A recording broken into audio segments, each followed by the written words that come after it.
मेरा नाम कैलाश है। मैं अपनी चचेरी बहन बिंदिया दीदी के घर बरसों बाद आया हुआ था क्योंकि वो बेंगलौर में रहती थी। दीदी उम्र में मुझसे 5 साल बड़ी थी। मैंने आज से पहले कभी उनके बारे में यह सब नहीं सोचा था, लेकिन उस दिन जो कुछ हुआ वह शायद नहीं होना चाहिए था। दरअसल इत्तेफाक से उस दिन जीजा जी घर पर नहीं थे, वो दिल्ली गए थे। मैं और बिंदिया दीदी अकेले ही थे। रात खाना बनाकर दीदी सीधा आंगन में बैठकर नहा रही थी।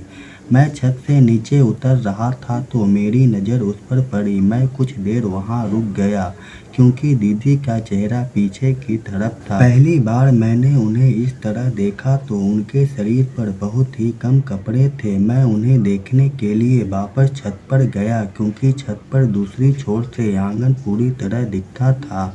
मैंने पहली बार आज उसकी खूबसूरती को देखा था। थोड़ी देर बाद मैं नीचे आया और सीधा उनके कमरे में गया। वहां वह आईने के सामने खड़ी खुद को निहार रही थी। रात खाना खाकर मैं और दीदी कमरे में बैठे बैठे बातें कर रहे थे। मुझे नींद आने लगी तो मैं वहीं पसरकर सो गया। देर रात मेरी आँख खुली तो मैंने देखा कि बिंदिया मुझसे चिपक कर सो रही थी। उनका चेहरा मेरी तरफ ही था। उनकी नाइटी पैरों से थोड़ी ऊपर चढ़ी हुई थी। कमरा बिल्कुल अंधेरा था, बस खिड़की से हल्की रोशनी आ रही थी जिसमें मैं उन्हें देख रहा था। मैं अपना होश खो रहा था लेकिन डर भी रहा था। मैंने थोड़ी हिम्मत कर अपना हाथ आगे बढ़ा दिया।